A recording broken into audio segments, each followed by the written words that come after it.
Welcome back to Command West, a Commanders podcast where we tackle the latest Washington football team news and answer the hard-hitting questions like, what's more important, pride or picks? We'll cover that and a lot more on tonight's episode of Command West. I'm your host, Bradley. I'm Tico Wells. I'm Eddie Passarelli. And I'm Donnie Roach. Very nice. And let's go ahead and get right into it. Tonight we do have a host that we'll have on later. You mean a guest? Yes. We're the hosts. We're the hosts. We'll have a guest later on. But why don't we talk a little bit about this game on Thanksgiving? First of all, let's talk very little about this game. Let's talk very little about this game. We'll spend how about this? 30 we seconds. got blown out on Thanksgiving Day. Boom. Commanding attention. No, I'm just I do want to mention, I think that it's this time of year, again, I mentioned this last time, it's this time of year where I become very sad because I no longer am like rooting for my team. You have to really start, well, not rooting for my team. I'm no longer rooting for us to win games. I'm rooting for us to look good and lose games because I think that's more important. And I brought up the question, pride over picks. Yeah. And so I'll throw it out to you guys. Like, where are we at with that? Because last week we were definitely, I was in the minority of that consensus. Well, I can see where you're coming from. I see it from a intellect perspective. With me, it's just a matter of the head and the heart. I can't do it. I can't watch the Commanders play and not root for them to win. Right. Because I go with my heart. I get it from an intellectual perspective. We're better off if we lose because we get a better pick, but I can't do it. I can't do it at the moment. We weren't raised like that. Yeah. that. Okay. I think I'm kind of losing while the game is being played, I'm not being like, yes, the Cowboys scored a touchdown. Like I'm still screaming at the TV when Eric Bieniemy puts us in shotgun on 3rd and 1 and then 4th and 1. Like I'm still screaming at the TV, but do I want, like, when we win, if we won that game, would I be like, let's go, we just beat the Cowboys? Maybe a little bit, but in my head, I'd be like, yeah, now we're at the 11th pick instead of the 5th pick in the draft. 5th. Right. That's all I'm saying. I guess I'm the opposite. I justify the losses by going, well, gets us a better pick, so. But like you said, you said head over heart, right? Like, yeah. But heart over head, sorry. Heart over head. Yeah. But you realize in your head that you rooting for the team to win does nothing for the team. Yeah. Right. Yeah. Like not even, I think that I worded that wrong. The players don't know you're rooting for them, so they don't perform better or worse whether you root for them to win or not. So you rooting doesn't change anything, right? Okay, so we all agree. Boom. Now in your heart, it's like you can't be like, go Cowboys. And I'm not asking for that, but I'm asking intellectually. In my head, I go, it's better for us to lose right now. Yeah. And I agree. That is the overall best scenario. After you look at the big picture, is like, all right, we're going to be better off if we lose every game from now until the end of the season. Yeah. But what are we doing here, though? You got all these guys on this team, right? Every one of them is trying to build a resume. Okay. Their careers are not over because Washington is a mess. Okay. Right. We're a mess because we made some bad decisions with our coaching staff. We made some bad decisions with our player selections. We didn't take the picks. We thought these players were going to be great and they weren't. But now I look at it as these guys have a lot to play for every single game. And it's not just the pride, it's their resume. These guys are saying, you know what? I might not be here next week. Even Sam Howell. Okay. The enemy loves to throw the football, right? He loves to throw it, right? They talk about that type of an offense. I think Sam is suited for that kind of offense. So they might go together if they go somewhere, or they might just go to the same type of situation. But when we're trying to root for a team from now until the end of the season, knowing that our chances of making the playoffs or doing anything at all other than losing our draft picks, then I just say, you know what? Let's just watch these guys play. Let's watch Sam develop under Bieniemy if they're going to give him that chance. Yeah. They'll be looking at it from a standpoint of like, is Bieniemy and Sam our leading offensive curriculum? Is that the way we want to go? Then we'll build the offensive line around that guy and that type of play style. The defense is completely being developed by somebody else who's the new defensive coordinator. And that guy has to know how to work with that kind of an offense too, because these guys are going to be throwing it, making touchdowns. And then the defense is back on the field again. And they're like, we're on the field a lot because you guys are scoring so much. So anyway, I know I'm going a lot. I lost you a little bit there, but I saw your point. But the point I'm trying to make is that these guys should be playing for themselves as individuals. I think And you know what? Every day is going to make a difference if they're going to be on a good team or just stuck in second string backfields or whatever the fuck they're doing. Or if they're going to get And paid. how do you even play to not win? You Yeah, don't. you can't bring yourself to do it. I would It's never not ask them to competition. do that. I would never assume that they're doing that. You know, it's funny because, and I am probably the most blatant, I am also saying this to myself, is I'm very empathetic when it comes to the players on the field, you know, and I have a very strong, parasocial relationship with these guys, you know, like I've watched them, you know, since they were drafted, and like, you know, as our team, we like love and cherish, you know, these guys that have been like, you know, heroes or, you know, have made plays for our team for a very long time. But this is a business, and thinking of it about it from an empathetic mindset is not the way that we can think about it, because there will be a lot of changes in this upcoming season, and there will be, and you need to think about it unempathetically, because it's like, if Terry's gone next year, which I'm not saying that they're going to do, I would be heartbroken, but ultimately we haven't won shit with Terry McLaurin. I mean, it's sad that we've wasted his career because he's a great wide receiver. We haven't won shit with Jonathan Allen. We haven't done anything. Yeah. Everybody is expendable, in my opinion. Nobody. Sam, I'm riding with Sam. I think he's the guy, and I would be upset that he would be gone. But ultimately, if the GM thinks it's a better idea to use one of these top 4 picks to go get a quarterback, you know, okay, let's ride. Because I can't think empathetically about the players on the field that I've loved. No, Right. This is the team that I love. And if the best case scenario for them, I want to win games. I don't care about, this is a really harsh thing to say. I don't care about the players. Now, you know, outside of that, I care about people, and I want them to succeed. And that's why I'll always root for Chase Young and Montez Sweat, because I want them to succeed wherever they go.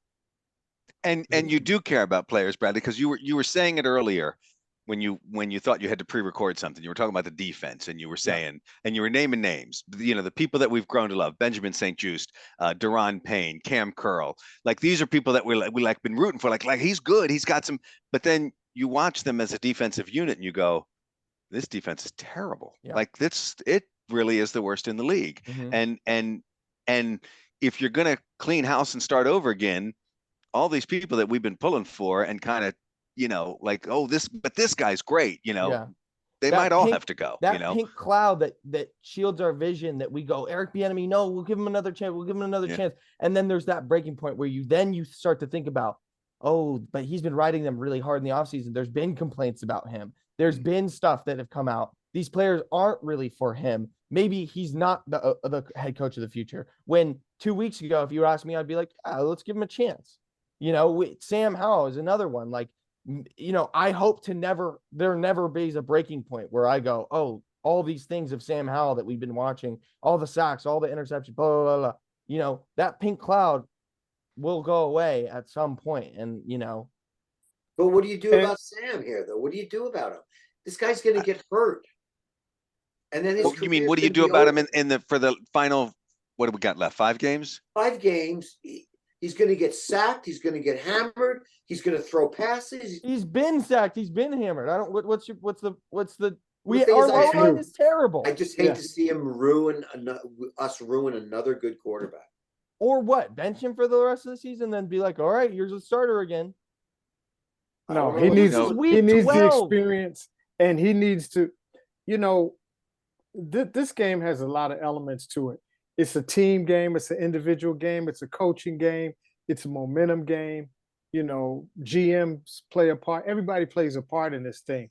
But oh my God, what was I going to say? I lost my thought. You had something Team brewing, versus Tico. I wanted to individual. hear Team you, versus but, individual. Where were you going with it? empathetic mindset, Keep Oh, trying to God. think, but nothing happens. business mindset. You I had don't know. us. Somebody your- go. Somebody What's go. Yeah, your that's right take there. on that, Tico? Though, because I generally think that you have a good mindset when it comes to those, you know. It's sometimes hard I to get say, man. pessimistic. Sometimes I get Adley, pessimistic. it's hard to say, man. I know one thing I was going to say earlier is that Vince Lombardi said you sparked something. Vince Lombardi said, uh, what did he say? Winning's not the best thing. It's the only thing. It's the only thing. Yeah. That's not exactly what he said. Yeah. He said winning is not something, but it's the only thing. Yeah. Yeah. Yeah. And it's true. It's true. The Baltimore Ravens in 2000 won a Super Bowl against the Giants with Trent Dilfer, who was sort of a cast-off quarterback. That term they don't use so much anymore, but they used to call a person who goes from team to team a cast-off, right? Mhm. Journeyman. A journeyman now. It's more politically That's a nicer correct. term, isn't it? Yeah. But they won the Super Bowl with him, and he played a hell of a game. Mhm. He doesn't get credit for Forgot that name. what he did in that season and how he came in probably in the third quarter or fourth quarter of the season and took them all the way through to the Super Bowl. They scored on offense in the playoffs. They did really well. More recently, I'm gonna you could say talk about Nick Foles, who did a similar thing, backup quarterback. And okay, but both of those quarterbacks, both of the quarterbacks you guys are bringing up, it wasn't the stellar quarterback play that was winning games. It was the defense, and the quarterback controlled the game. They didn't make stupid decisions. Yeah, I know that sounds great, Donnie. It does sound good. People say defenses win championships, but you got to score points. Yeah. And you got to score more points than the other team. You don't have to score as much if you got a defense that's that strong. That's true. And they'll set you up to score. In the playoffs, Baltimore's offense did not get enough credit. They had Shannon Sharp that year. He was balling. They had Kadre Ishmael. They had some really, really Jamal Lewis, that big, powerful running back. They had a good offensive line. Their offense contributed, and I don't think they get enough credit. Yeah, okay. The defense didn't score all those points.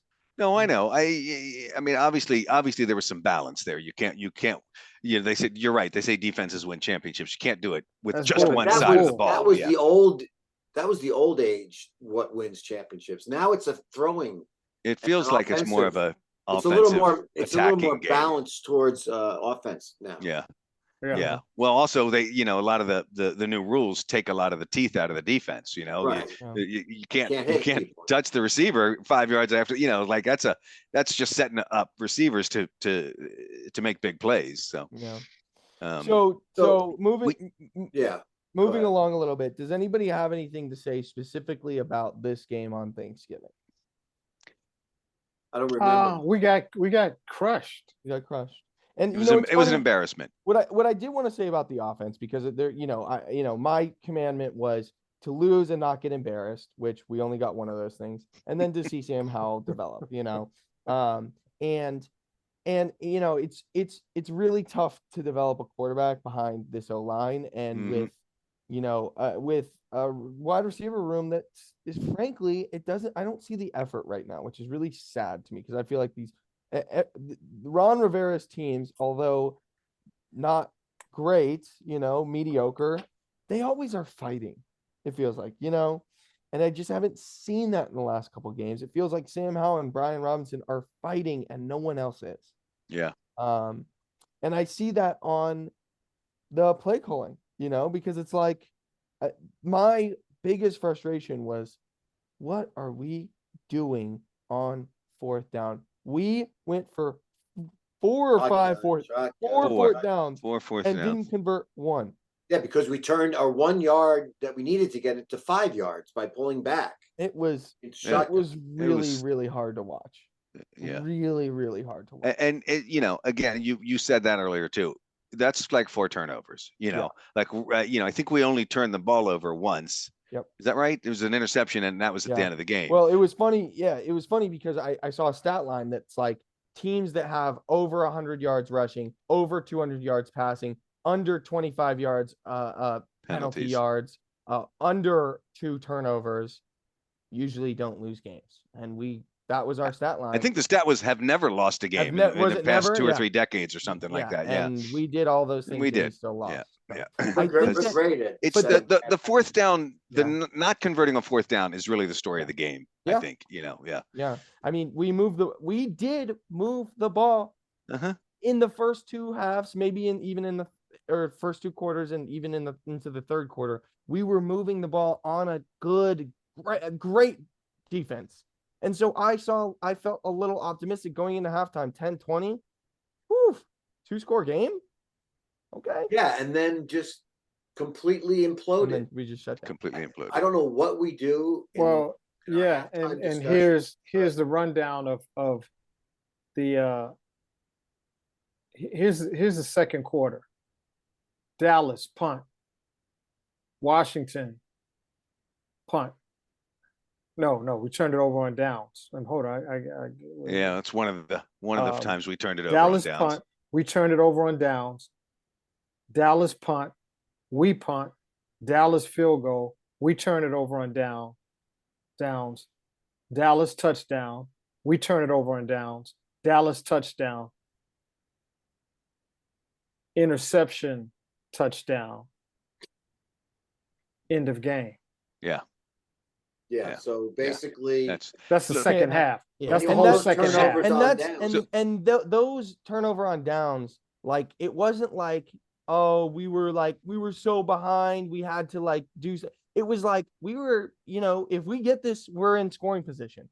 Each time we were like plus 50, like those are scoring opportunities that we lost. And that's Yeah. why the end score is 45-10. because there were little drives that were put together that got stopped by typically not converting on fourth down. it always Hey. seemed too that it was like third and whatever, and it was a very manageable number. Yeah, And totally. we would come up with some asinine play call that just Yeah. didn't make any sense to the scheme of what the defense was. The defense was reading us like a freaking open page book. They knew Yeah. exactly what we were going to do.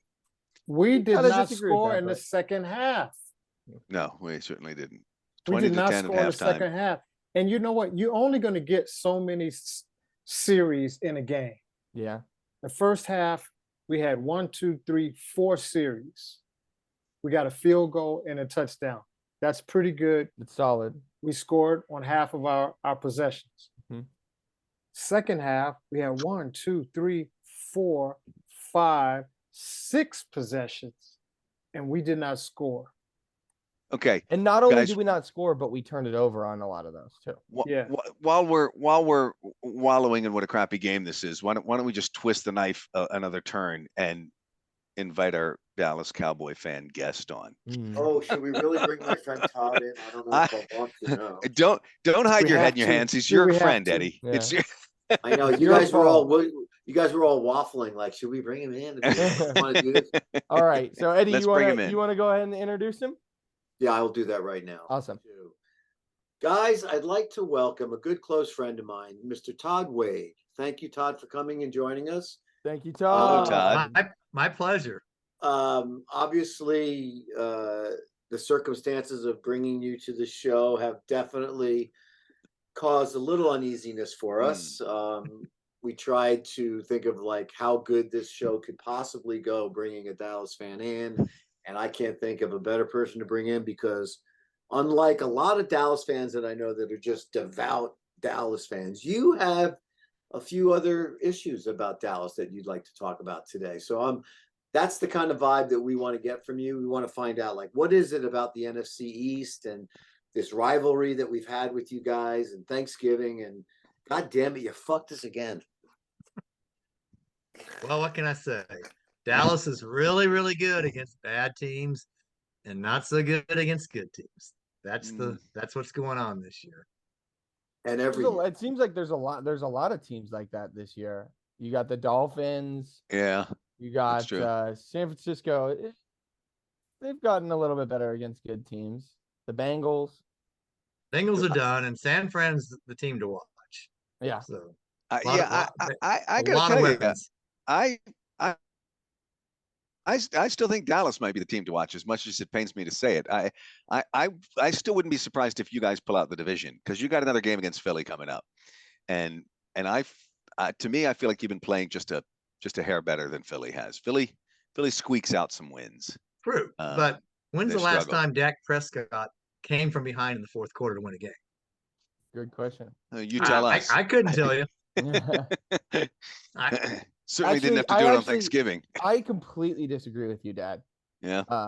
Well, actually, wait, hold on. You said Dallas is the team to watch. Okay, never mind. Yes. I do it. Well, And Romo said that on Thursday, which was making me cringe. Like, oh God. Well, I expect it from Romo. Romo said a lot of things that made me cringe on Thursday. But let's get into this game a little bit. Yeah. You Obviously, even see the game, Todd? Todd, did you say your last? Eddie, did you say Todd Wade? Wade, W-A-D-E. Yeah, like Okay, I thought like Tress player we Wade. used to have. Mm. Tress Wade. Like our punter, Tress Wade. let's hear. No, let's there was hear an the- offensive lineman called Todd Wade for years in the NFL. Oh, Yeah, He that- might even played for you guys. I'm not sure. Yeah, he did. I think he Yeah. did. W-A-D-E. Yeah, Yeah. same name. Got it. Mm. All right, sorry. So sorry, Todd, Brad, go ahead. how'd you enjoy that game, man? Well, I enjoyed it very much. Anytime we can whoop up on an NFC East team, it's a good day. But you would Yeah. say the same thing in the reverse. So. Yes, absolutely. Yeah. Here's what I'm curious about, Todd, because I know, like, I talked to my friends that are Giants fans, Eagles fans. Everybody's got a rivalry with Dallas. Mhm. Who is the deepest rival for the Cowboys in the NFC? Well, it used to be Washington, Yeah. but the last 10, 15 years, I think it became the Giants because Washington wasn't very good and the Giants won Super Bowls. So I've never recall it being Philly. Wow. But it is now, I would bet. I think Philly is the one now. It takes several years of beating each other up. Mhm. You know, I mean, they made commercials about the Dallas Washington, Yeah. thing. No, that was like the Tom all-time Landry rivalry. Well, because you had the Cowboys and Indians. Cowboys and Right. Indians, yeah. Perfect But they were setup. both strong teams back then. Mm-hmm. Mm-hmm. Yeah. But now, lately, it's been Philly the last couple. But that's just last couple of years. Dallas, come on, Dallas has been since 1996 a perennial 500 or 8-8, 9-10, 9-7, whatever. Barely make the playoff and lose in the first game team. Yeah. They've been really fool's gold. I mean, they've won 4 playoff games since those 3 Super Bowls. And yet the general manager still has his job. Name me another general manager that goes 26 years with 4 playoff wins. The same GM? Oh, yes. Yeah, of course, the owner. I've been saying fire Jerry for 20 years. Yeah. He's one of the greatest owners in the NFL. Till he's in a wheelchair. He's Worst one of the GM, greatest but a owners great and one of owner. the worst GMs. I think Worst that the GM, Cowboys are among the worst. I mean, they've had their moments, but they're among the worst drafting teams. Like Michael Parsons obviously is fantastic, but you guys have had some real busts. So is every NFL team. I was about to say, coming from us, Probably a close we second. can't really be talking because the last 4 years have all been busts. But What the you think Cowboys about it CeeDee seems to Lamb, though? always, What do you think always about like CeeDee reach Lamb? and have like a weird, like a weird like what kind of draft pick is that? I remember last year you guys took an O lineman that was like, whoa, that's a weird. That's pick. because you have the owner trying to be general manager, Right. And also thinks he's the and smartest guy in doesn't the work. room. He's not. Remember, even Barry Switzer was able to coach his team to a Super Bowl. Yeah. Wow. So But he had a lot. He had a lot to work with, just like. I could have coached that team to a Super Bowl win. Yeah, John Gruden. Remember when John Gruden took over for Tony Dungy? Yeah. With the Bucks, he walked into dinner was already on the table. Right. He just had to serve it up and eat it, Yeah.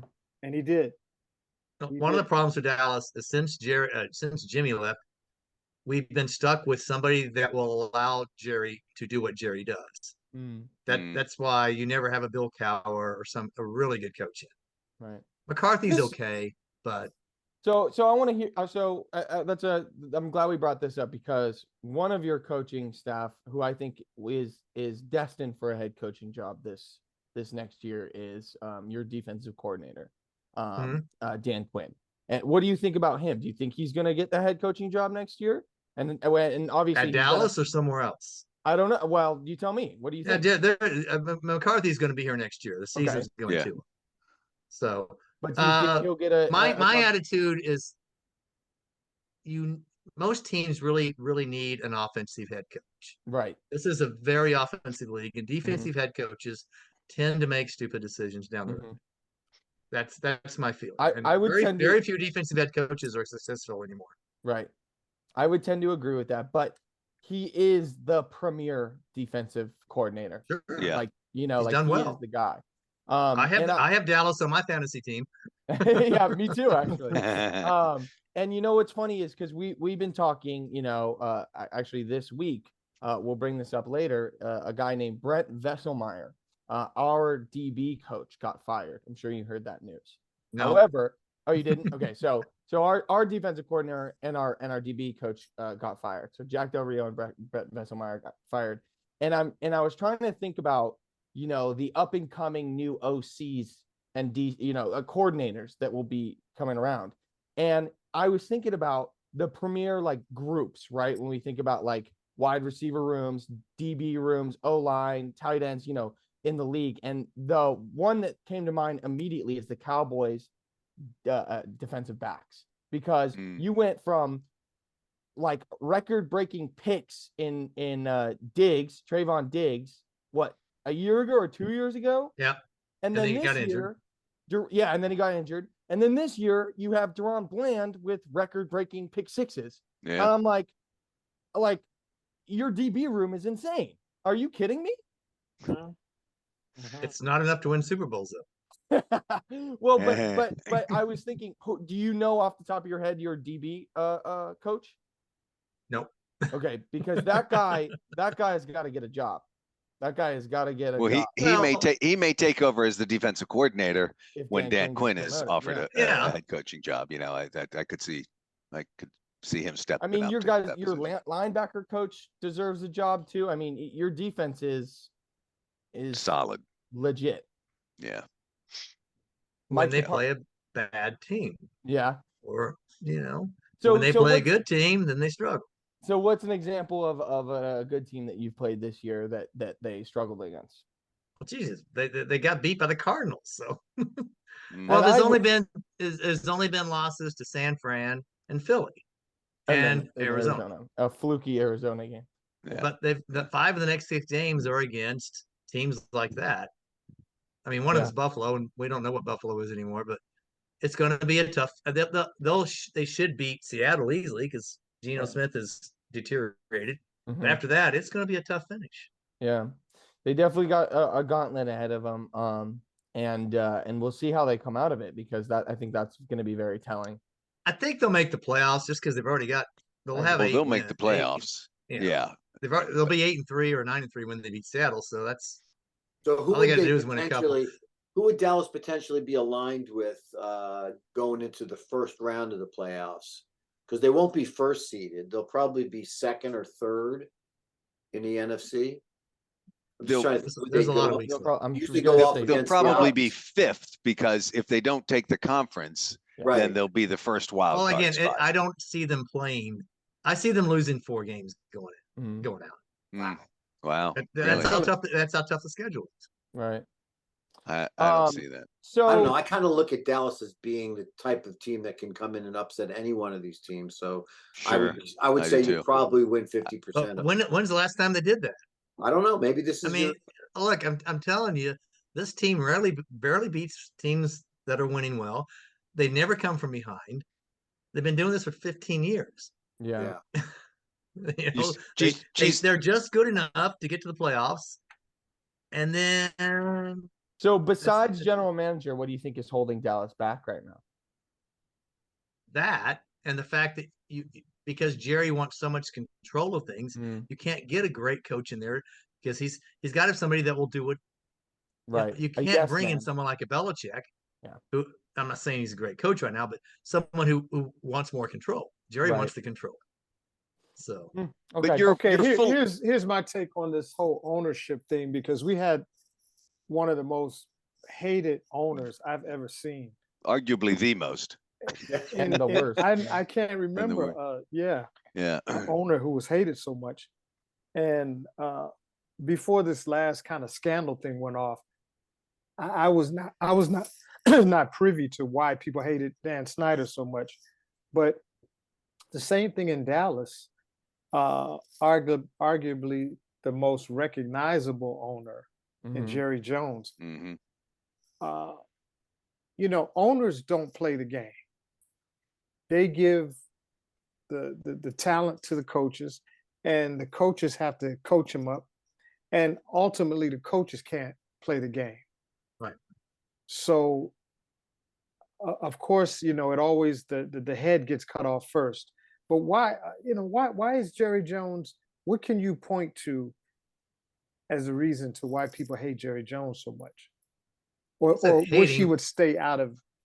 But you have. I was there in Dallas. See, I went to Oklahoma State, and Jimmy Johnson was the head coach. Right. And then I moved to Dallas, and Jimmy came there, and I was there for those years. So you had a great symbiotic relationship where they built a 3 out of 4 years. That's a dynasty. Yeah. Back then, that was a dynasty. How close have we been to that since then? And why? The why is Jerry thought it was his job. Jerry didn't give Jimmy enough credit. He's just now going to get in the Ring of Fame and all that. You heard that. But Jerry never gave Jimmy the credit back then. He thought it was him. And he still thinks it's him. And this is the problem. Jimmy Johnson was a great, brilliant man. Yeah.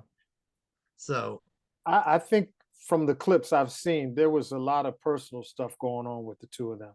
Of course. I mean, anybody they went back they went football, back. They played together in college, so that they've known each other a long time. Wow. Right. So it was some deeper stuff going on, and but Jerry no question that Jerry wanted to share that spotlight, that recognition. And a good coach is like, you're just the owner, man. Get out of here. Yeah, but he was also general manager, and he was also smart enough to bring Jimmy Johnson in there. Okay. And again, so I think 4 playoff wins in 20. They 4 just playoff didn't realize wins. 4 playoff wins in 26 years since. Yeah. Who's really the problem? I've been saying for 20 years, Jerry Jones is one of the greatest NFL owners in history and a mediocre general manager. So it does look like we're starting to run out of time. Dad, did you want to say something? I was just going to say, I'm just curious, and because I don't know the answer to this, but maybe one of you do. Is there any other owner in the league that is also the general manager? Is that a common thing? No, it's not common. Absolutely I didn't think not. so. No, it's I mean, Eddie said it earlier. It kind of points to a certain level of narcissism, you know. Well, also he played football. He was he's not like in some businessman who just came along like Dan Snyder, who, ran a tech company or whatever he had going, and then he's a great owner. He will open that checkbook. He will when he's involved as an owner, he's great. He'll bring in the players. He'll sign the money, but he shouldn't be doing the general manager job, right? Because it's just been mediocrity for 20 years. And the owner side of him should see that and bring in someone who couldn't do the job. That's the owner's job. I don't think evaluate the manager, and he's that's the right. Yeah. Well, so of course this is a Commanders podcast. So as much as we love talking about Jerry Jones and the Cowboys, because we all love it. I do want to talk a little bit about our team, and I want to hear from you, Todd. One of the points of contention this season is obviously Sam Howell. And we've had a couple guests on here give their point of view. We've all had point of views that have changed and shift throughout the season. But I want to hear from a Cowboys fan because you've only seen him once.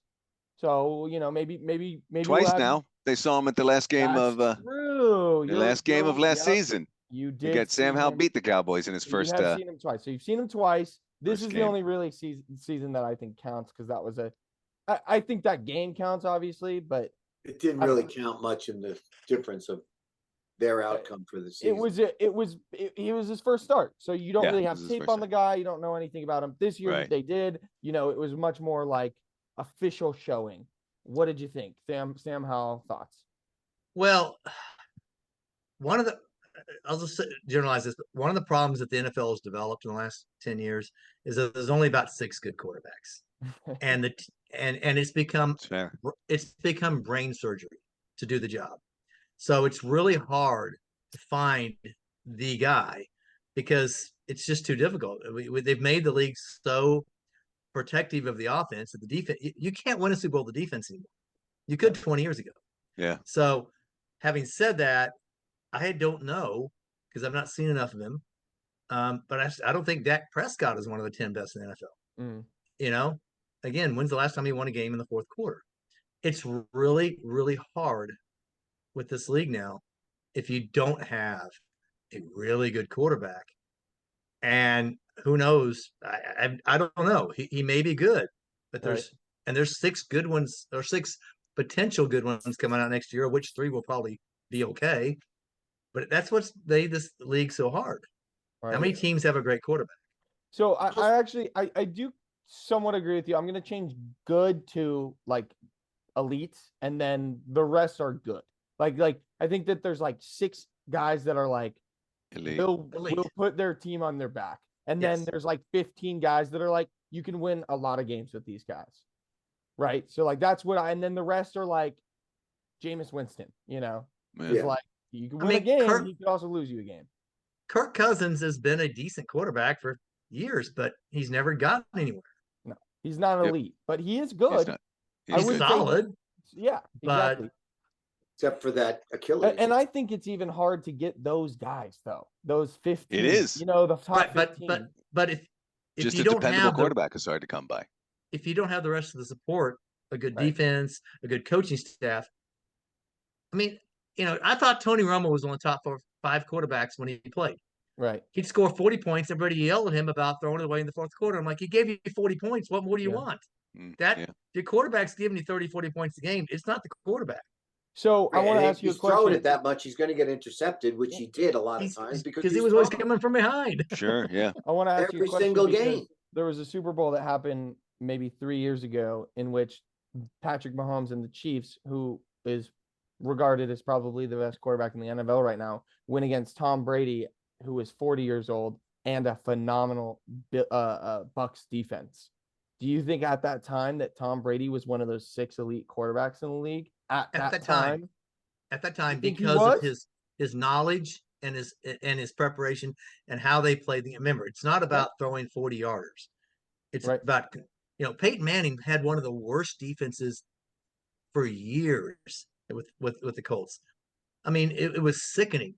But man, that guy we'd all just sit there and watch him. He was a, you know, he was a brain surgeon at that spot, and so was Brady. But if you don't, now Brady had a lot more behind him as coaching and defense. Mm-hmm. That's why he got further than Peyton. And it's funny you bring up Peyton Manning too, because the Broncos won a Super Bowl with Peyton Manning on his last game ever, and he was definitely on his decline. I mean, I'm not going to say, but he had support behind him. It was the defense that won that game. He had an amazing defense. Yeah. So Peyton, I think that Peyton controlled things. It's it is a very interesting point when we point out Peyton Manning and Tom Brady, who were at the end of their careers, won a Super Bowl with a fantastic defense, and you know, probably in my opinion, skill ability wise, we're probably not in the top 6, but game managing wise, you can't name 2 better quarterbacks if you tried. I mean, look at Brock Purdy this year. He's got a lot of talent around him, got a great coach staff, and he may win a Super Bowl. That could happen for you guys if you can get the other elements in place. Okay. It's any team. It's very difficult when you don't have all that around you for one guy to take the team all the way. Right. Yeah. Okay. So I see what I think I see what you're saying is, Sam, you don't think Sam Howell will be that top 6, but he could. I have no idea. Okay. I've not watched him much. I have no idea. You guys know more about that night. Yeah. Mhm. But Todd, you and I had a conversation a couple weeks back, probably maybe 4 weeks ago, and I were talking about Sam Howell looking pretty good. He was throwing some good numbers, and even though we were losing, he was doing some good things. And you're like, he's not the guy. Well, he may not be. I don't know, and I might have been drunk, and who knows? Just throwing that out because I But don't remember much. dude, you've been hearing me talk for 10 years about I don't think Dak Prescott is the guy. Well, I was going to ask you that. You know, you said Dak isn't one of the elite six. Are people in Dallas looking for a change at quarterback? I mean, you got a rock solid quarterback. When Romo was playing, people in Dallas looked at chasing quarterback, and I kept saying, "To what? Yeah. What are you going to get? They're not easy to come by. It's not. Romo was good enough, definitely good enough. He had no support. Dak has been on the hot seat for like 3 years now. And Dak is I know. okay, but again, Romo would come from behind. Romo could get you points quick. I don't see that in Dak against good teams. Were you sad when kind of elite? Jalen Hurts is elite. Aaron Rodgers was elite. Yeah. You know what's funny about Tom Brady, elite. Eddie, it's funny you mentioned Jalen Hurts because his first year, it didn't look like he was going to be a good NFL quarterback. First 2 years. Yeah. He was a little sloppy. He went from can he even throw to oh my God. Yeah. Well, same thing with Tua. I didn't think Tua could throw. These guys are big runners. They're big guys. They know how to run and throw. Yeah. They're not pocket quarterbacks. And what is the biggest difference between Jalen Hurts and Sam Howell? Anybody can I can tell you. I've not watched enough of Howell. 3 inches. Jalen Hurts. No, they're about the same height. Jalen Hurts is sitting behind the best offensive line. O-line, yeah. And Sam is sitting behind the worst. Yeah, that's true. So, but that's what matters. This is Sam. We keep forgetting this is Sam's first real year, and you know we're definitely in a microwave world where everybody wants everything real quick, you know. And 20 years doesn't seem like it's quick, but think about all the teams like Cleveland, who's never even been to a Super Bowl, you know, and the teams with 6, 7, 8 Super Bowls are complaining that they haven't been to a Super Bowl in 20 years. And Cleveland's like, hey, we haven't won a championship since Jim Brown. Yeah. You know, we all got kind of spoiled. Yeah. You know, Washington had a heyday in the 80s and the early 90s. And so let's just let everybody else get a Super Bowl. Let everybody else get their turn, and then we'll be back around. We'll be bad for years. You know, but guys, Tom Brady took more than his share. But back to Sam really quickly. Here's what I think. Okay, we don't know. Okay, hey Ed, hold on. I got to get to my dinner because it's cooking. All right. I've enjoyed this. I just want to say real quickly, Jason Garrett still doesn't have a job. He does. He's got a commentator job. Yeah. He's got a really bad stylist because his hair looks horrible. Jason Garrett. All right. Well, thank you so much, Todd, for joining us. Appreciate you coming on. Awesome. Yeah, Todd. Thanks, Todd. Thank you for asking me. This has been fun. I don't get along with Cowboys fans, but you're an incredibly pleasant person, and I'm a pragmatic fan. So Todd hasn't talked about himself once tonight either because he's such a good golfer too. Now you got to give me 2 aside extra. Yeah, well, if you ever get back to playing, we will. I know. All right, enjoy your dinner, Todd. Have a good night. Hey guys, Todd, thank you so much. Bye. So now that we've gotten our heads beat a little bit by having a Dallas guest, man, we're some gutsy guys, right? Right. We're bringing on Just does this Letting for punishment, maybe. Event. Were there any positives in this? Yeah, that's a good question. Look, if you know, we've talked a lot about the development of Sam Howell, and Eddie was saying it before we brought our guest in. You know, maybe there's something to be said for, you know, playing through adversity. You know, Eddie, you're like, well, what's going to happen to Sam? He's going to get hurt. He's getting sacked all the time. Well, he's playing through very adverse conditions. This season is his season to like learn how to play in the with NFL. not the best situations. You know, he's got a terrible O-line. Hopefully that'll improve next year. A lot of things that will hopefully improve next year. Yeah. So if he steps in next year saying, okay, you know, and we've looked at his stats still look pretty good considering all he's been through. Yeah. If he could do that with a better line, with a better defense on the other side of the ball, you know, if those things can change, then maybe we do have the right guy, Yeah. you know. So do you think though that I think he's worth then building around. I feel then that our goal is, okay, we know we don't have a chance in hell of making the playoffs, and there's no reason to do that. Do we just go into the game saying, hey, let's see what Sam can do, protect him the best that we can, and try to really get a good offensive review, and the defense somehow try to keep us in game. Yep. I think it's less about seeing what Sam Howell can do as much as it's like we need him to be learning stuff. Yeah. You know, like we want him to be seeing stuff. You know what I mean? And I think a positive from this season is we have played a kind of a gauntlet of defenses, if you think about it, and we still have more to come. I mean, you know, Denver and Arizona are both defenses that maybe when we played them, they weren't as formidable, but they've come a long way.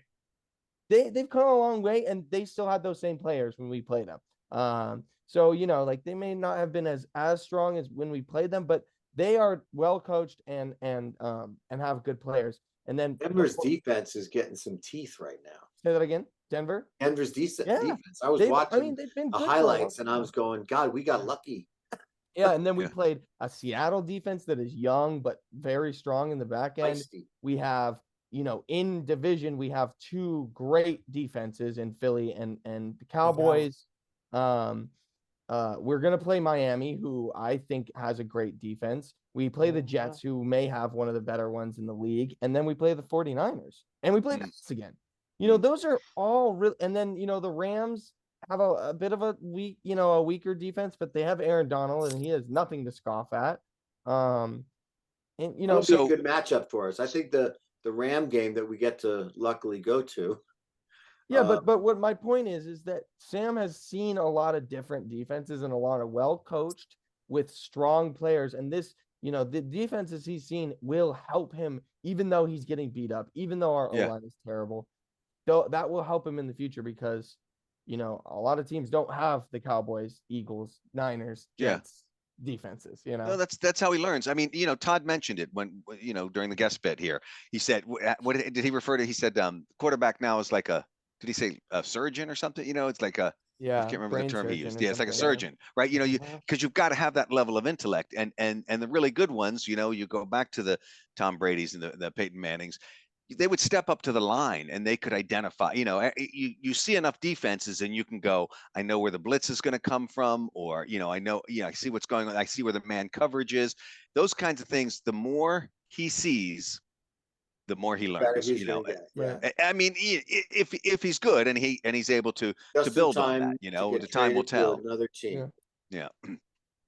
Yeah, and we'll see if those trades on defense, how they pan out, because I kept hearing them call Montez Sweat last night, and I was like, hey, we used to have Montez Sweat.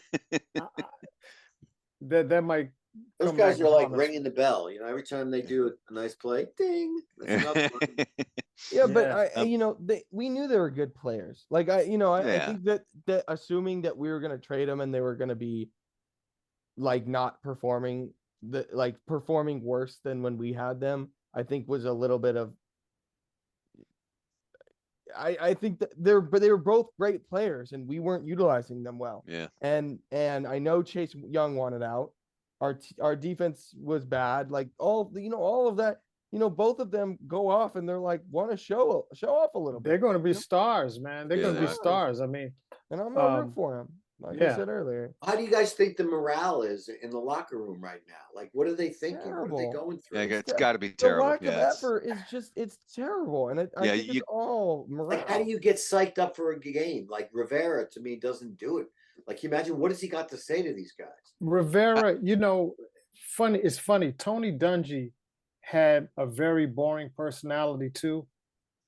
Bill Belichick has a very boring kind of boring personality, but some kind of intimidation factor. Fear. Personality means something. It's one of those intangible things that people don't talk about as much, but it makes a difference, man. When I see this guy down in Miami, man, McDaniels, he's like, he should be in Silicon Valley or something. He looks like that kind of computer geek kind of guy. Yeah. But he's young, he's fun, the players can relate to him. I don't know what they're relating to Ron as, maybe a father figure or something. I don't know. Well, We'll but see here's what he the does thing. on defense, because we had some big changes in defense. You know, Eddie said earlier, what's the morale in the locker room like? I think Ron Rivera's morale is in the shitter now too. You know, he knows he's a dead man walking. He just fired his defensive coordinator, which I want to talk a little bit about. But He had to throw and now somebody he's under the taking bus. over that role. And he didn't sound all that enthused about it in the presser to me. Like, I mean, you know, you're not going to be enthused to me. Obviously, he and Jack Del Rio had a relationship for a long time, so that you don't expect enthusiasm there. But And I did don't he feel like he's has trouble getting up for games. How's he going to get his players up for the game? Look, yeah, we and know Donnie, Josh did he Harris actually fire them, or was that Yeah, coming down that's from ownership? That's a real good question, because Well, the way he said it is he fired him. But let's because talk. he had to be the guy to do the execution. let's move into officially- commanding let's attention, because that's the big I was news about from to the say, week, let's right? officially Yeah. let's officially move to our next segment, commanding attention, and we'll talk about a bit about the Jack Del Rio and the Brent Vesselmeyer firing that happened after the Cowboys versus Washington game on Thanksgiving. Take it away, boys. What's that you said earlier, Bradley? Oh, I wanted to say, I do want to say that Tico made an astute observation earlier in the a few weeks you know, back. a few weeks back. One of his commandments was investigate Brent Vesselmeyer, which at the time we were like, who? Who? Right. And we sounded like owls up in here. Who? And Tico said investigate Brent Vesselmeyer because our DBs were playing so bad. Well, he is no longer with us. Actually, wait, let me rephrase that. He is no longer a part of the Washington Commanders organization. He didn't die. He's fine. You know, blessings to his family. And Rest in right. peace. It was Del Rey's little buddy. It was But his I do think that, from high school. my take on Brent Vesselmeyer, which again, I just, you know, Tico bringing this up so long ago is you know, is great. You know, like I said, reporting, being first and being accurate are two really strong attributes of a strong Quite of a good reporter. Shows vision. Shows vision. But you know, Stevie Wonder could see that we had bad DBs. Booyah! Mark that it's down. more than just bad DBs, because bad DB play. because last year BD. last year we had Cam Curl and Derek Forrest were among the top safeties on PFF grades. I think Cam Curl was 1 for a long time. I think he slipped to like 5 or 6, but among the best in the league. We had a tandem duo, and I have seen not just, you know, mediocre. I've seen a regression in every one of our DBs. Benjamin St-Juste has always been handsy, but he's always been in the hip pocket. You know, he's drawn some flags, but he's always in the play. I've seen him get straight up burned this year. Kendall Fuller he's actually had a pretty strong year, but he's getting burned. And our safeties, Cam Curl, who I think is still a great player, has not been that all-star that we really looked for. And Derek Forrest got hurt, so we can't really say much about him. But here's my question to you guys. Jack Del Rio's gone. Ron Rivera steps in as defensive coordinator, runs the defense. Do you expect to see any change in the defense this weekend? I think they're going to go all zone, and they're going to get just picked alive by Tua. Because they're not going to be able to cover man to man, and they are going to get picked alive by Tua. I think we should try to blitz all day long, like everybody does to us when they used to beat us, and that's the only way we have a chance. That's going to leave people one-on-one, you know, downfield. I think that we get burned anyway. Jack Del Rio, you know, players have come out this is actually interesting. Players have come out and said that Jack Del Rio's defense is very complicated. There's a lot of moving parts. They do like zone covers and like zone splits and stuff like that. That's complicated for players.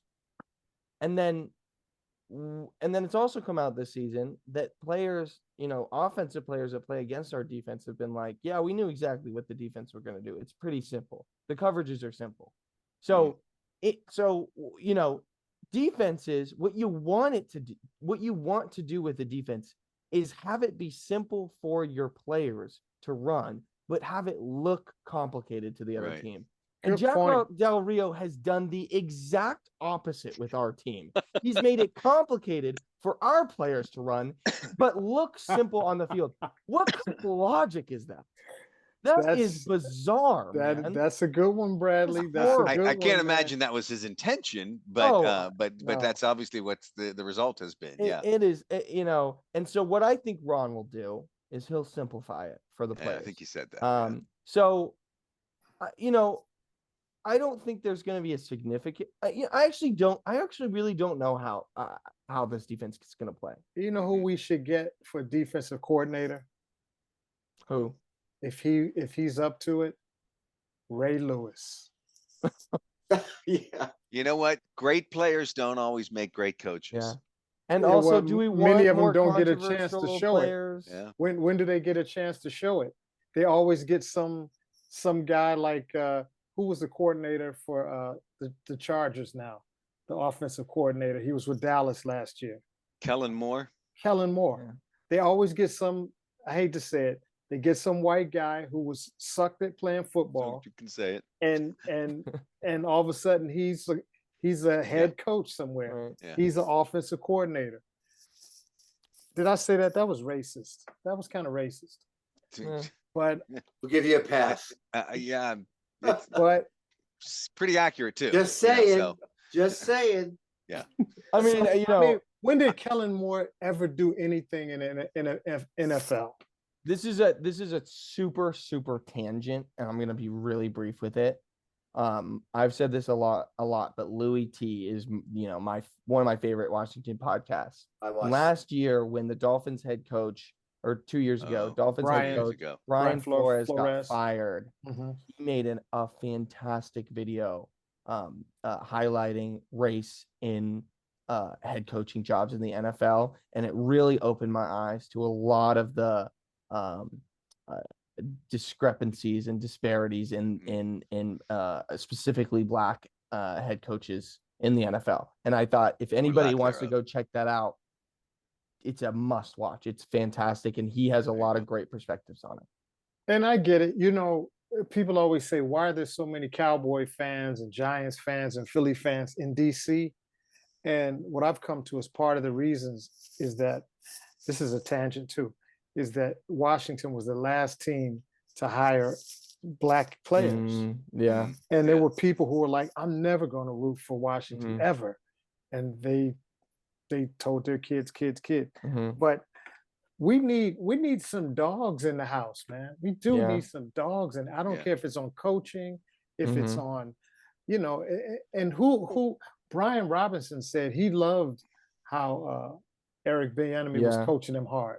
Well, because he had Saban at Alabama. I don't know who leaked what out, but hard coaching has come with football a lot. Yeah. Except if you're Tony Dungy, who talks like this, and he said, "This is as loud as I'm going to get," and he had great defense.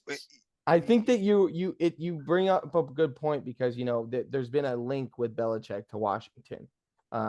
But I think it would be a nice, and I kind of got down everybody's throat last week about saying that Ron Rivera shows no emotion. And I said, I don't care about that. I want to win, which I still believe. But I will say that it would be nice to get kind of the opposite of Ron. And Bill, has that same. He gets fired up sometimes, but it would be nice to get like a Lions head coach, Dan. Ben Campbell? Johnson. Dan head coach. Dan Campbell? Is it Dan Campbell. Dan Campbell, Big. who's like screaming and yelling on Yeah. the. I like Dan Campbell. I would man. love. Like, I I would. kind of Yeah. like Dan Campbell, man. You know, Yeah. maybe it's a He's full got them fired up, man. 180, Like when have Um, we seen a Detroit Lions team competing at the top of the division like this? Yeah. It's been a long. Yeah. I Well, don't really remember in it. a while. A Yeah, couple. but Matt what Stafford about years. like Sean McDermott out of Buffalo though? That's the kind of guy that I like his kind of style. So Yeah. this is an interesting conversation. I was going to ask you guys, like, I think it's time we start Yes. looking at, Yes. who your favorite candidates for head coach. We know it's not going to be Ron next year. Yeah. I think you looking around and seeing anyone catches your eye? No, because I mean, the Jack Del Rios of the world just keep getting recycled over and Yeah. over and over. No matter how bad he does, he gets recycled. He's got this good old boy thing. Mhm. He could play in a Yeah. movie, like in a Western. You know, I told Kate she doesn't love me anymore, but I don't care. You know, he's got that thing that I'm sure a lot of owners and general managers can relate to. Well, but I'm with you. I want to get some young blood. I want to, Sean, the Rams did it with Sean McVay, and he's another one who is that right, Sean McVay? Yeah, we He's got another him one who let shows go a lot of again. emotion on the sideline. I like the way he gets, he gets. I like him too. I like him too. Um, we had good offenses with him. Yeah, and he came from Washington, just like 49ers, Yeah. Kyle Shanahan, Mhm. right? Right. I mean, are there any more guys like that? 'Cause we And could that's where I think we need to be looking. I mean, I got a list here that Grant Paulson posted. Potential candidates. Tell me if any of these names sound like a good fit for you. Ben Johnson, Lions offensive coordinator. That one was already on my list. Yeah, Ben Johnson is probably the top of my list. There is one problem with Ben, and I forget what it is right now, but it's that he's very scheme. These coaches that are very, I've said this before, are very scheme oriented. My scheme or nothing. That I think that way of thinking is outdated because you need to scheme around your players. Although we still see that working in Shanahan's, Kyle Shanahan. Yeah, Kyle Shanahan's offense, because he has had one scheme and he plug and plays players and it keeps working. Interesting. But I think someone like in Baltimore, like when Lamar first came in, it was like, what do we do with Lamar? He's dynamic. Right. Let's fix the entire offense. That's right. Let's do it over Scheme and let's make it around Lamar. They did it with Jalen Hurts too. They were like so lost for a long time with Jalen. I mean, Tigo mentioned it earlier with like he looked bad in his first couple of seasons. And then they were like, okay, let's build around Jalen. Let's make a team. Let's make an offensive scheme that suits his like strengths. And then look at where they are now. You got to do it, man. I mean, Belichick in with Brady was not going to be a scrambling quarterback. So you build an offensive line that creates these pockets. Brady used to have these pockets, man, He did. that were like fortresses. Uh-huh. And he would just sit in there. And they would all go out to the side too. So if he needed to, he'd take one step up. Yeah, so all he ever did, like one step up, 1 or 2 steps one up. step back. It was beautiful. It was beautiful. Yeah. Yeah, but Belichick, I don't think. I think he's kind of gone past his prime, and I think so too. Be a GM. He's not going to sign with anyone unless he gets control of the player picks, and we don't want that. So let me go through the list because it's none of them are current head coaches, right? Right. So we're going Frank Smith, Dolphins offensive coordinator. Yeah. Press Taylor, Jaguars offensive coordinator. I'm sorry. Did you want to say something about Frank Smith? But both of those guys, I feel like need to marinate a little bit because those are both first time OCs. Same with the Eagles coordinator. I feel That's like the next on the list, Brian Johnson. Yeah. Those three, I feel like need to marinate for me. Now you just said they worked. Wasn't that one of your examples of working around Jalen Hurts? Working around. That's this season though. Last season, the OC got hired by somebody, and I'm trying to remember who it is. Oh, gotcha. Okay. I see what you're saying. Okay. I think it's a Texan. No, not the Texans. Next, he's a head, by the way, he's a head coach. Next on the list, Bobby Slowick, Texan or Slowick or Slavic. I don't know how you say it. He Texans now OC. he is an interesting candidate, I think, because he has changed his scheme for CJ Stroud. So Slowick like is that. probably one of the top of my list. I don't know how you seem to know. I don't know how long he's been doing it or how long any of these people have been in. He's been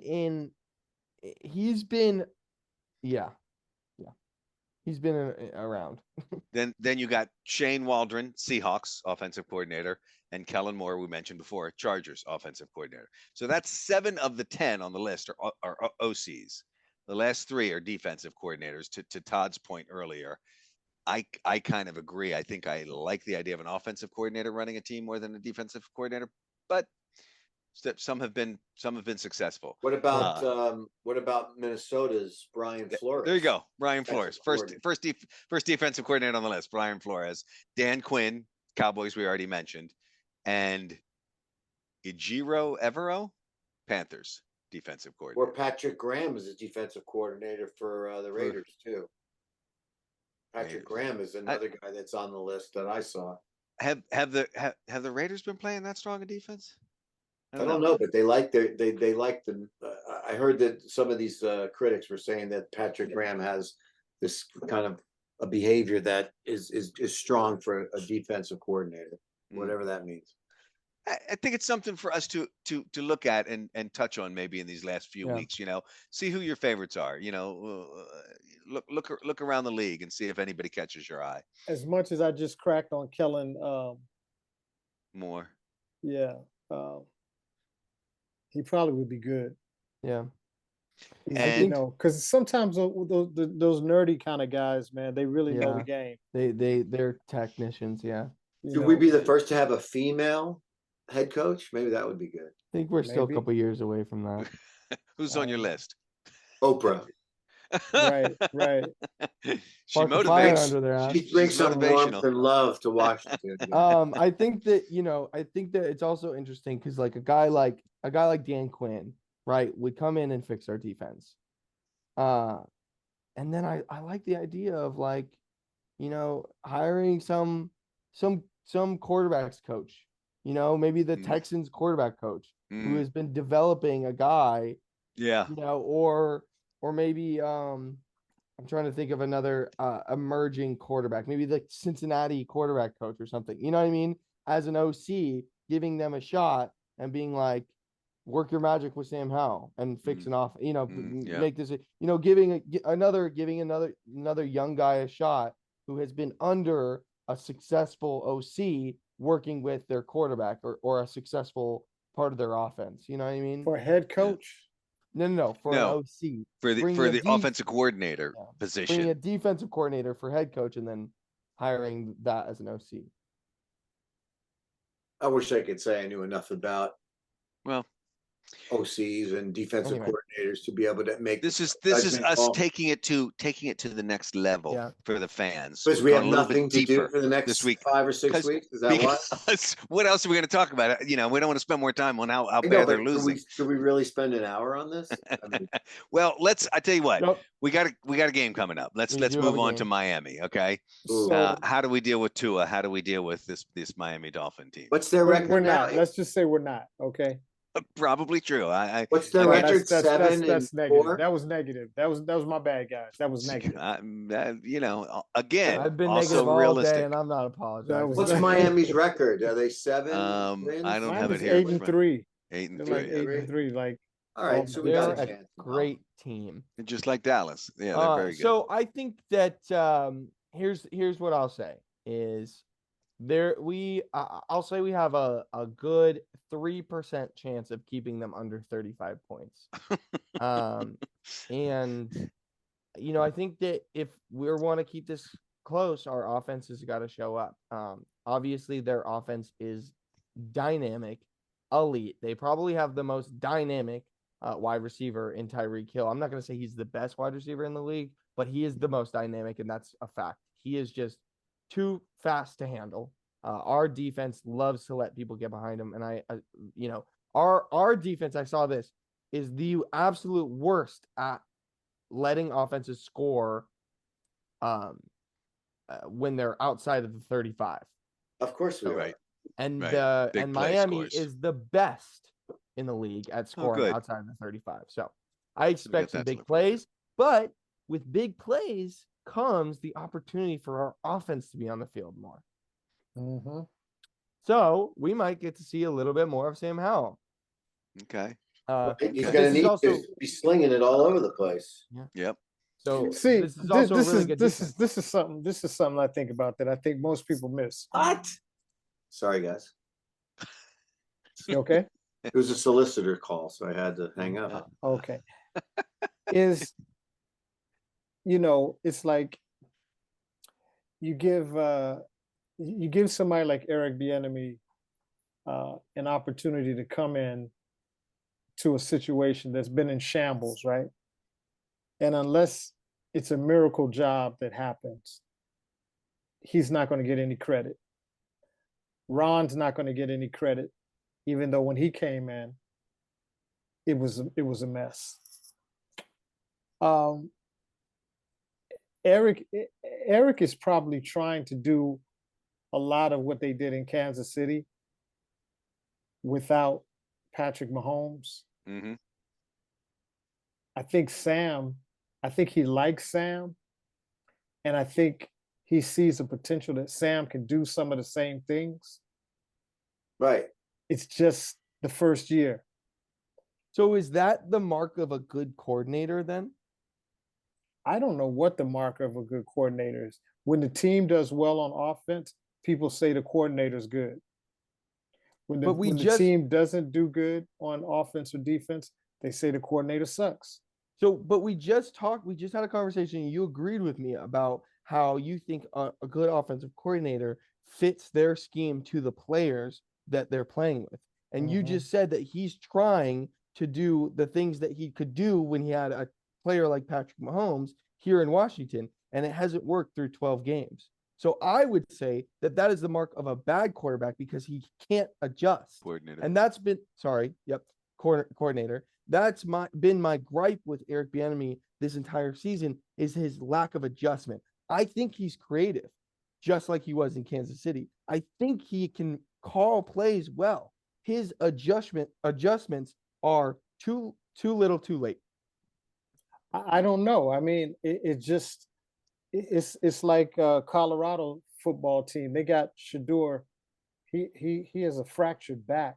They're saying he was the most sacked. These teams are so parallel. Buffalo's 4-8. Washington's what?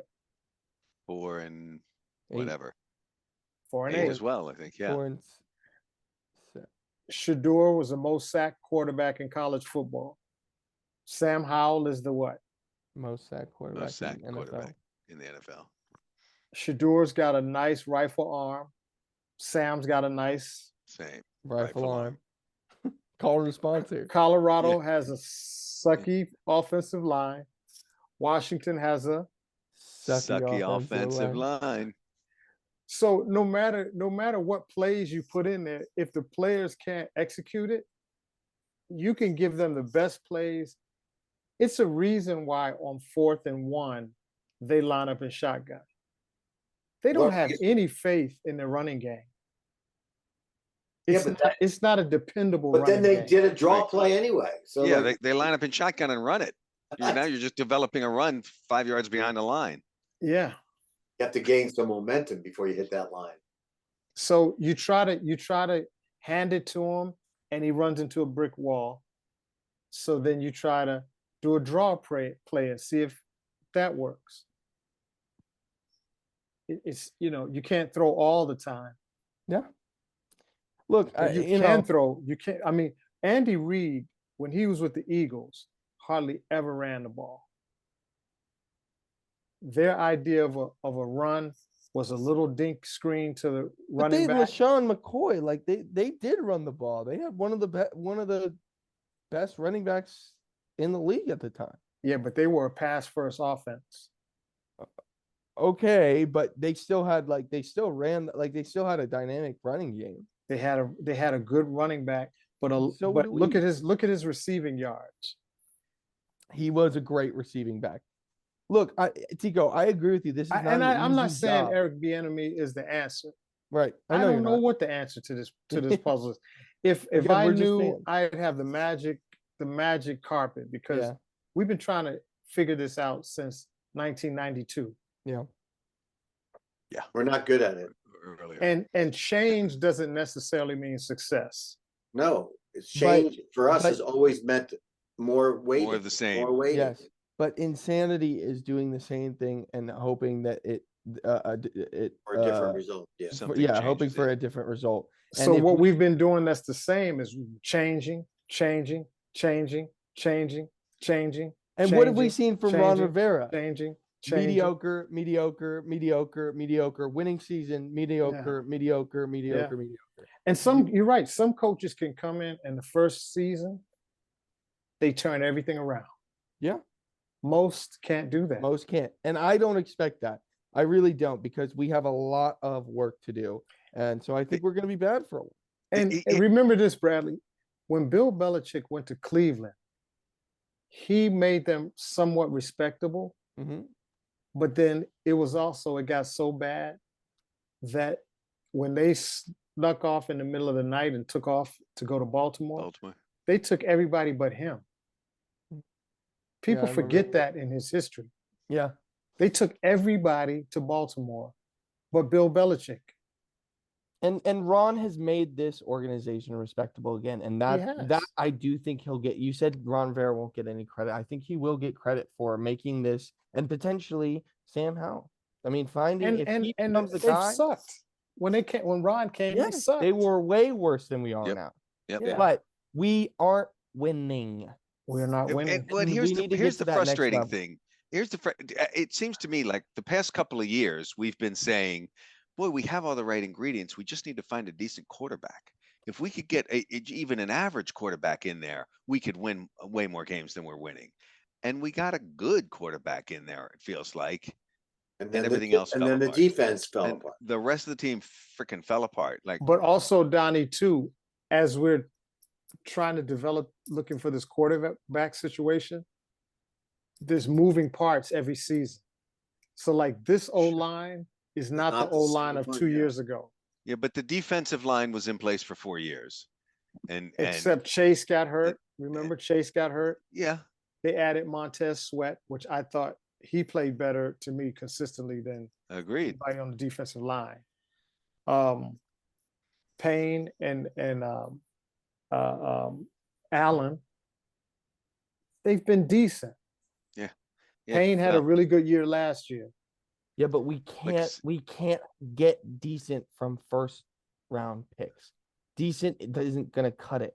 Yeah. From 4 first round picks. And a couple years ago, they were like one of the top at stopping the run. Exactly.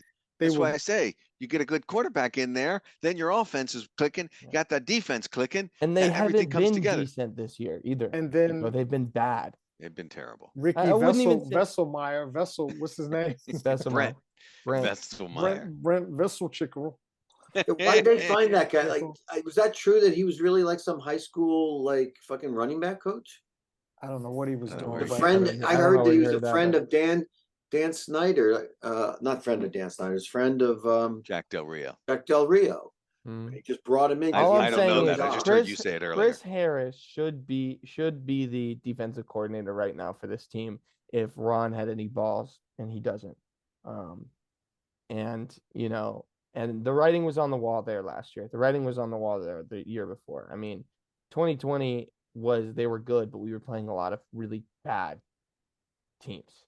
And then 2021 came around. It was like, ooh, wait, this defense isn't that good. And then last year we had a slow start, but we finished pretty solid. And we were like, all right, let's give Jack one more chance. And then this year. And I feel like, Bradley, don't you feel like the DBs, except for Kendall Fuller, have been in flux? Cameron Curl got hurt. Third year. Yeah, but third year. He's never. I mean, he ain't nobody that I would say.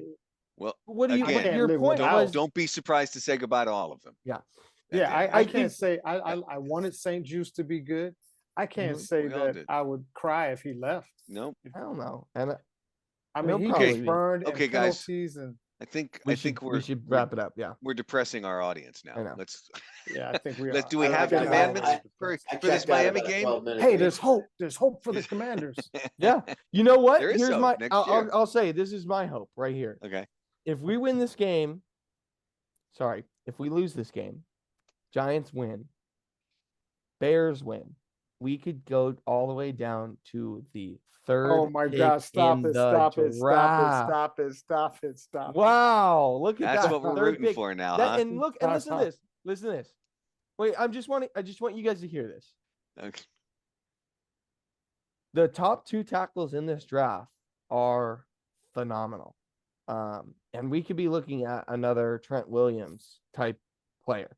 And you'd be surprised. I mean, I have this season has really made me appreciate the O-line as potentially the second most important position behind quarterback.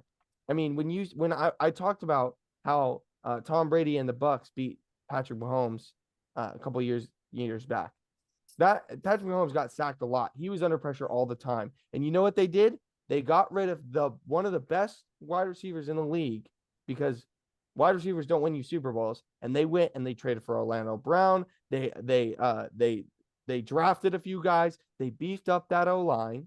And now look at them. They're winning the Super Bowl with Juju Smith-Schuster as their number 1 wide receiver. So people who think that we should go for Marvin Harrison in the draft, We're enough out fine of you. at receiver. The skill positions, we're fine. We're fine at the skill If we position. go, You guys we don't need you a guys- D end. D ends don't win Super Bowls. You- O-lines win Super Bowls. You guys forget how bad we are at taking draft picks that are good and fucking ruining players. We ruin players. That's what we do. Well, we Okay. should have a new team. So wait, hold on. Sorry, there was Okay. a commandment in there. Yeah, I thought you were getting to that. I want this to be a shootout. I want our defense to be terrible. Well, no, I don't want that. But our defense will be terrible, and they're going to score a lot of points. I want our offense to match Miami. Match Miami. That's the commandment. Thou shalt match Miami in points and ultimately lose the game so we get a better draft pick. Okay. Mine's not a whole lot different. I do want to see them shine on offense. I think we need to see some scoring. It's been a couple of games since we've really laid down some points. I don't think it'll be enough to beat Miami, but I want to see the offense shine, and I just want to see the defense improve a little bit. I just want to see some movement in the right direction from the defense, and not be a total embarrassment. Nice. I don't think we're coming away with a win, but thou shalt shine on offense, thou shalt improve on defense. All right, I like that. That has a nice ring to it. go ahead, Eddie. All right, I'd have to say thou shalt this is tough. It's getting tougher. You know, it is. I was thinking earlier that the thing I really want them to do is play. Thou shalt play at 100%, regardless of the outcome. Just play at 100%, and build your resume. Because I care about the people more than I care about the owners and the money and the team and the whole thing. I don't really give a shit. I have a thing, Frank. Somebody like Josh Harris is just like, I'm going to roll the dice. I got some good people. These people think these guys are good. It's going to be 2 or 3 years before we even see anything of a positive change. So just get ready for that. Yeah. Thou shalt play at 100%. I like that. I like that too. Last and What you not got, T? least. Thou shalt have a 100-yard receiver. Okay. Ooh, that'd be nice to see, wouldn't it? That would be 2 weeks in a row. Shout out. No, we didn't have one last week. Jahan. Curtis Samuel hit 100 yards last week, I believe. Did he? Curtis Samuel. Somebody did. Curtis Samuel, yeah. Oh. Yeah. Oh shit, you're right. Right Well, at 100. Exactly. There you go. On that note, I just picked him up for my fantasy team because I knew they Okay. were. So. On that note, thank you so much for tuning in. That's a wrap for this episode of Command West. We hope you had just as much fun listening as we did bringing you the latest and the greatest in the burgundy and gold. Please don't forget to hit that subscribe button, like us, tune in next week, and put your thoughts in the comment section. Who should we hire as our next head coach? What is your commandment for this game? And how do you think we're going to do against Miami? We'll please tune in next week, and we'll see ya. Peace. See ya. Down, everybody.